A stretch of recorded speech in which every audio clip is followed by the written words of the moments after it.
Is Canada's Airbnb market dead? So a recent study showed that for every 1% increase in Airbnb listings, the average rent in that area would increase by 2.3%. That's wild. So we know investors prefer short-term over long-term rental. They're more profitable and you don't have to deal with the landlord-tenant board issues.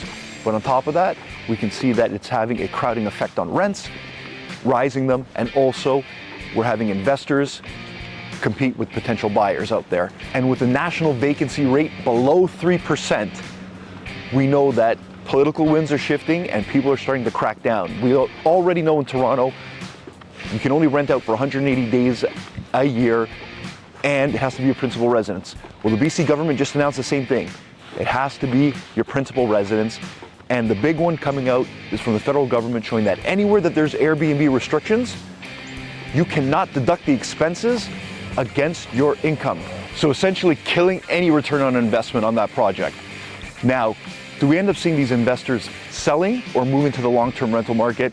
We'll check in with more details next month. Find your way home with the Kompass Group.